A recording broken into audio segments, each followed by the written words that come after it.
What's going on, guys? So last fall I picked up this 4-way splitting wedge from my county line log splitter. I was hoping to speed up productivity a little bit, and I've run quite a bit of wood through this thing, and I don't think it works for me based on type of wood we split here. It's real stringy, kind of gnarly stuff, difficult to get apart, and I don't think this thing's conducive to that.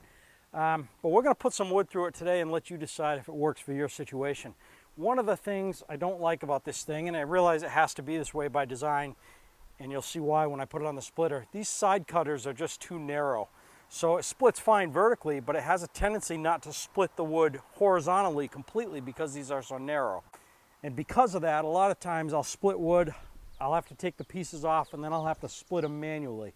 If I'm going to do that, I might as well just run the splitter without the 4-way wedge and save the trouble of doing that. And you'll see as we run this thing, I'm probably going to have to take this thing on and off a bunch of times. So at least for me here, it doesn't work real well for me. Maybe where you live and the type of wood you have, it'll work great for you. Let the video decide for you. So this 4-way just slides down on top of the permanent wedge on the splitter. And this is what I was talking about with the width of the side cutters here. They're just not that wide. And maybe it has to be that way because of these verticals here so it doesn't strike them. I'm really not sure. But in any event, it does cause rounds not to split completely, and you'll see that in a minute.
So hopefully that helps you out one way or another if you're looking at buying this thing. Maybe it works for you now, maybe it doesn't based on watching the video.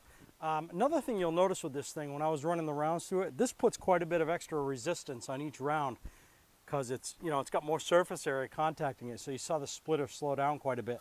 So for me, I don't think this works that well, at least not on this stuff.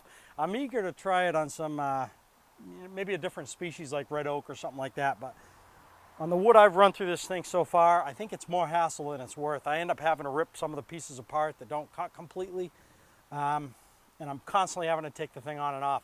So for that reason, I think it's just easier in the long run for me to use the single wedge. Let me know what you guys think. We'll see you on the next one.